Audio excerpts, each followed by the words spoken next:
Bonsoir tout le monde. Ravi de vous retrouver encore une fois dans une nouvelle vidéo. Je la consacre aujourd'hui à la correction d'une fiche de lecture concernant la boîte à merveilles que j'ai proposée à certains de mes élèves il y a quelques semaines. Alors la fiche de lecture est comme suit. Pour le titre de l'œuvre, je vais mettre le titre, la boîte à merveilles.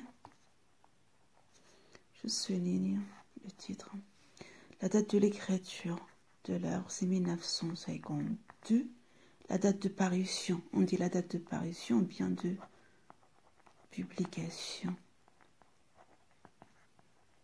C'est 1954. Pour l'auteur et le siècle, donc on cite le prénom, Ahmed, c'est vrai, puis le nom, et puis 20e siècle. Pour le genre de l'œuvre, c'est un roman autobiographique, un mélange de deux genres. Pour le genre de littérature, alors on va mettre, c'est de la littérature maghrébine, d'expression française. Vous voulez mettre marocaine, là, à la place de maghrébine, c'est juste. Quoique, la littérature maghrébine, c'est beaucoup plus général, puisque ça parle de l'Algérie, de la Tunisie aussi, en plus du Maroc. Le titre d'une œuvre du même auteur, disons par exemple son premier roman, Le Chapelet d'Ambre. Chapelet d'Ambre. Je souligne le titre. Pour le narrateur, c'est le personnage Sidi Mohamed. Narrateur, personnage Sidi Mohamed. Nombre de chapitres 12. L'âge du narrateur 6 ans. La durée du récit 9 mois. Entre parenthèses 3 saisons. Les personnages principaux, on met d'abord le narrateur Sidi Mohamed, sa mère Lalla Zoubida, son père Ma'alem Abdeslam, et ensuite pour la deuxième intrigue Lalla Aïcha, Moulay l'Arabi. Vous voulez ajouter la voyante, c'est bon, on l'ajoute.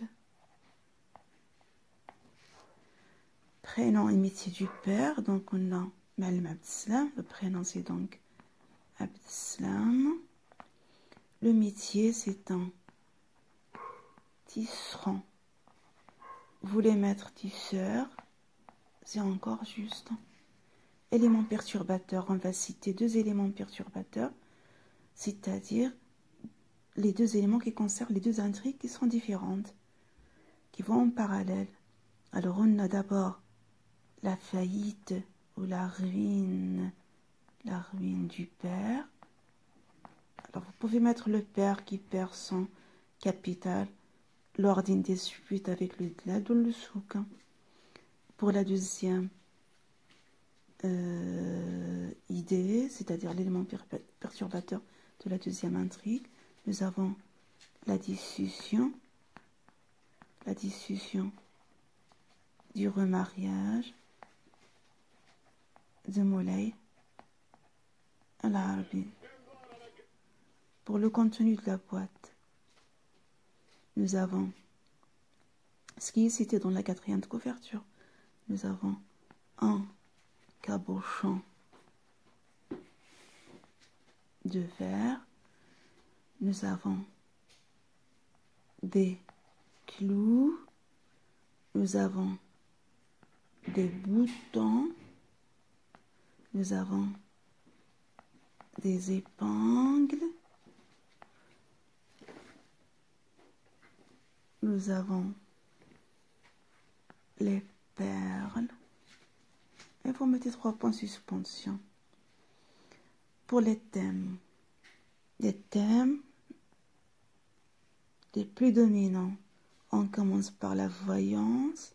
Vous avez la maison de la voyante, d'où le thème de la voyance, et ce qui va avec, c'est-à-dire la superstition, l'ignorance, l'analphabétisme, etc. Mais nous avons également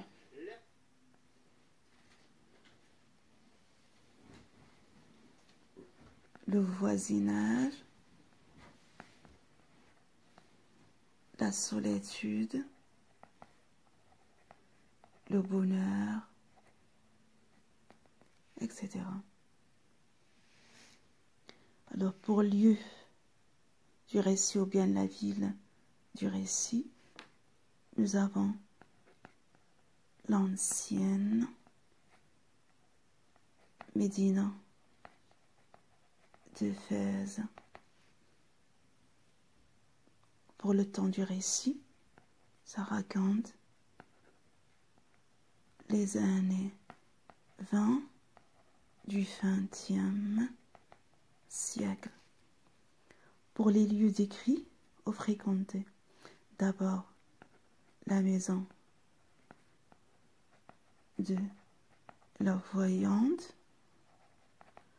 nous avons le Mssid ou l'école coranique, nous avons le mausolée,